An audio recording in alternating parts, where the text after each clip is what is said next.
আসসালামু আলাইকুম, welcome to my channel food corner BD. আজকে আপনাদের সাথে শেয়ার করব খুবই সহজে একটি vanilla sponge cake recipe. Sponge cake অথবা বার্থডে কেক যাই বলেন না কেন, একদম পারফেক্ট রেসিপিতে শেয়ার করার চেষ্টা করব এবং সেই সাথে থাকবে একদমই সহজ এবং সুন্দর একটি ডেকোরেশন। তো চলুন আজকের কেক বানানোর জন্য কী কী লাগবে দেখে নিই।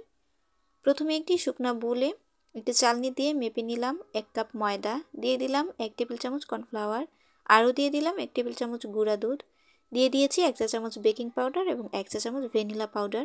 ভ্যানিলা পাউডারটা যদি না থাকে আপনারা ডিম বিট করার সময় ভ্যানিলা এসেন্স দিয়ে নেবেন, তাহলেই কিন্তু হয়ে যাবে। এখন সবগুলো উপকরণ একটু চেলে একটা চামচের সাহায্যে মিশিয়ে নিলাম। এখন আরও একটি মিক্সিং বোলে নিয়ে নিলাম রুমের স্বাভাবিক তাপমাত্রায় থাকা 4টা ডিম। ডিম থেকে কুসুমগুলো তুলে রেখেছি। একটা ইলেকট্রিক বিটারের সাহায্যে কয়েক সেকেন্ড প্রথমে বিট করে নিলাম। তারপর 1 কাপ চিনি আমি মেপে নিয়েছি, আর চিনিটা টোটাল 4 বারে আমি মিশাবো অল্প অল্প করে। একবারেই চিনিটাকে দিয়ে দিতে যাবেন না, এতে করে চিনি থেকে পানি উঠতে পারে আর ডিমের ফোমটা হতে অনেকক্ষণ সময় লাগে। চিনিটা দেয়া হয়ে গেলে বিটারের স্পিডটা একদম হাই করে দিব আর বিট করব ততক্ষণ যতক্ষণ না পর্যন্ত চিনির সম্পূর্ণ দানাগুলো একদম মিশে যায় আর এমন পারফেক্ট একটা ফোম ক্রিয়েট না হয়। তো দেখতেই পাচ্ছেন ডিমের ফোমটা কিন্তু খুব সুন্দরভাবে হয়ে গিয়েছে। এখন তুলে রাখা কুসুমগুলো দিয়ে দিলাম এবং আরও দিয়ে দিব 4 টেবিল চামচ পরিমাণ সয়াবিন তেল। স্পঞ্জ কেকের ক্ষেত্রে আপনারা বাটার ব্যবহার করতে যাবেন না। স্পঞ্জ কেকে বাটার ব্যবহার করলে কিন্তু কেকটা তেমন বেশি স্পঞ্জি হয় না কিংবা ফোলে না। তো এটা সম্পূর্ণই আমার নিজের অভিজ্ঞতা থেকে বলছি। আমি সবসময় চেষ্টা করি স্পঞ্জ কেকে তেল ব্যবহার করতে। সবগুলো উপকরণ মিশিয়ে নেওয়া শেষ। এখন একটা স্প্যাচুলার সাহায্যে এভাবে একটু মিশিয়ে নিলাম। আর যদি আপনারা ভ্যানিলা এসেন্স কিংবা যে কোনো এসেন্স দিতে চান এই পর্যায়ে মিশিয়ে নেবেন। তো এখন আগে থেকে চেলে রাখা যে ময়দার মিশ্রণটা ছিল এখান থেকে আবারও অল্প অল্প করে চেলে দিচ্ছি আর একটা হ্যান্ড হুইস্কের সাহায্যে এভাবে আস্তে আস্তে করে মিশিয়ে দিচ্ছি। অবশ্যই এক পাশ থেকে ঘুরিয়ে ঘুরিয়ে মিশাবেন, উল্টাপাল্টা মিশিয়ে ডিমের ফোমটা নষ্ট করতে যাবেন না, এতে করে কিন্তু আপনার স্পঞ্জ কেক ভালো হবে না। তো ময়দাটাকেও আমি টোটাল 3 থেকে 4 বারে অল্প অল্প করে দিলাম আর হ্যান্ড হুইস্কের সাহায্যে এভাবে করে মিশিয়ে দিলাম। যদিও ভিডিওতে আপনারা একটু স্পিডে মিশানো দেখছেন, তো ভিডিও বড় হয়ে যাবে সেজন্য আমি স্পিডটা বাড়িয়ে দিয়েছি। আমি কিন্তু খুবই আলতো হাতে আস্তে আস্তে করে মিশিয়ে নিয়েছি। তো 2 পাউন্ড কেক বেক করার জন্য 10 ইঞ্চি সাইজের মোল্ড হচ্ছে একদম পারফেক্ট। তো আমি একটা কিচেন স্কেলের সাহায্যে মেপে দিচ্ছি যাতে করে কেকটা ডেকোরেশন করার পর একদম পারফেক্ট 2 পাউন্ড হয়। তো এখানে 490 গ্রাম থেকে 500 গ্রাম ব্যাটার নিলেই কিন্তু একদম পারফেক্ট সাইজের কেকটা হয়ে যাবে, অর্থাৎ 2 পাউন্ড কেক হয়ে যাবে। তো আমি 491 গ্রাম ব্যাটার নিয়ে নিলাম আর একটা কাঠির সাহায্যে এভাবে একটু সমান করে দিচ্ছি, এতে করে কেকটা বেক হওয়ার পর উপর থেকে ফুলে উঠবে না, একদম সমান থাকবে। তো কেকটাকে আমি ওভেনে বেক করেছি 180 ডিগ্রি সেলসিয়াস তাপমাত্রায় উপর নিচ তাপ দিয়েছি এবং 35 মিনিটের মতো কেকটাকে বেক করে নিয়েছি। 30 মিনিটেই কিন্তু কেকটা হয়ে গিয়েছিল, 35 মিনিট রাখার কারণে উপর সাইডটা একটু বেশি বেক হয়ে গিয়েছে। তো কেকটাকে একদম ঠান্ডা করে নিয়েছি আর এখন মোল্ড থেকে বের করে ডেকোরেশন করে নিব। তো দেখতেই পাচ্ছেন মাশাআল্লাহ কেকটা কত বেশি পারফেক্ট হয়েছে। তো কেকের উপরের সাইডটা একটু বেশি কালো হয়ে গিয়েছে, অর্থাৎ 35 মিনিট রাখার কারণেই কিন্তু এমনটা হয়েছে। তো এগুলোকে আমি কেটে বাদ দিয়ে দিব আর কেকটাকে 3টা লেয়ার করে নিচ্ছি। তো দেখুন ভেতরটাও কতটা সুন্দর হয়েছে কেকটা।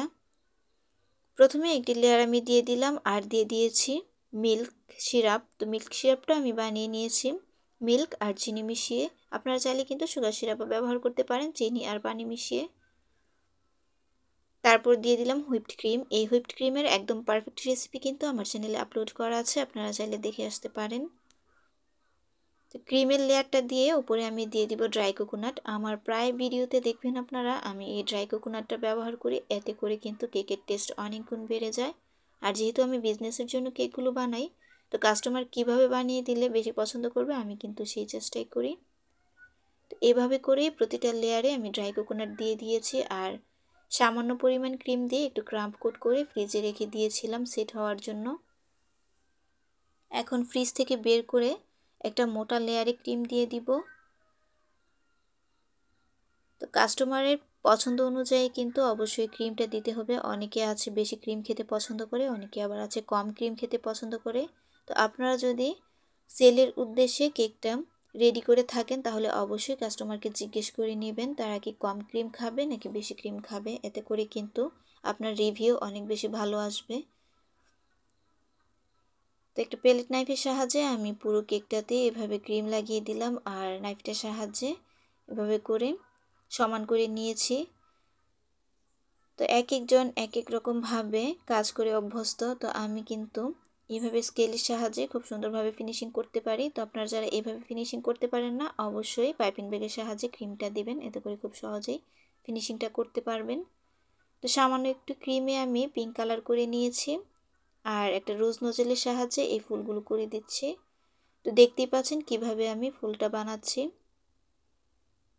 তো আমি ডাবল লেয়ারে পাপড়িগুলো দিয়ে দিয়েছি, এতে করে ফুলটা দেখতে একটু সুন্দর দেখাবে। ডিজাইনটা যেহেতু কাস্টমারের পছন্দ অনুযায়ী ছিল তো আমি সেভাবেই করার চেষ্টা করেছি।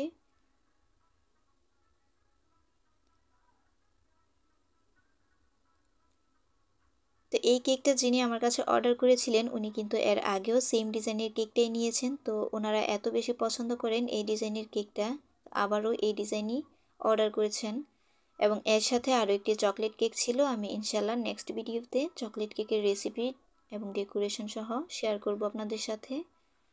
তো এখন পর্যন্ত আমার ভিডিওটি যারা দেখছেন তাদেরকে অনেক অনেক ধন্যবাদ এবং যারা চ্যানেলটি সাবস্ক্রাইব করেছেন তাদেরকেও অনেক ধন্যবাদ। আর যারা এখনও চ্যানেলটি সাবস্ক্রাইব করেননি তাদের কাছে একটা রিকোয়েস্ট থাকবে, প্লিজ চ্যানেলটি সাবস্ক্রাইব করে দিন। তো পুরো কেকের উপরে আমি এভাবে ছড়িয়ে ছিটিয়ে কিছু পাপড়িও দিয়ে দিলাম আর সামান্য পরিমাণ ক্রিমে চকলেট পেস্ট দিয়ে এইরকম একটা কালার করে নিয়েছি। আর পাইপিং ব্যাগে নিয়ে পাইপিং ব্যাগের মুখটা সামান্য একটু কেটে এভাবে ডট ডট করে দিলাম পুরো কেকের উপর। আর কিছু সাদা ছোট ছোট সাইজের সুগার বল দিয়ে দিলাম এবং প্রতিটা ফুলের মাঝখানে বড় সাইজের সুগার বলগুলো দিয়ে দিয়েছি, এতে করে কিন্তু ফুলগুলো দেখতে একটু বেশি সুন্দর দেখাচ্ছে। এখন আমি যে চকলেট ক্রিমটা দিয়ে ডটগুলো দিয়ে দিয়েছিলাম সেই ক্রিমটা দিয়ে আবার এভাবে করে ফুলের মাঝখানে ডট দিয়ে দিব। তো এখন কিন্তু ফুলটা দেখতে আরও বেশি সুন্দর দেখাচ্ছে। তো এই ছিল আমার আজকের কেকের রেসিপি এবং সহজ ডেকোরেশন। আশা করি আপনাদের কাছে ভালো লেগেছে।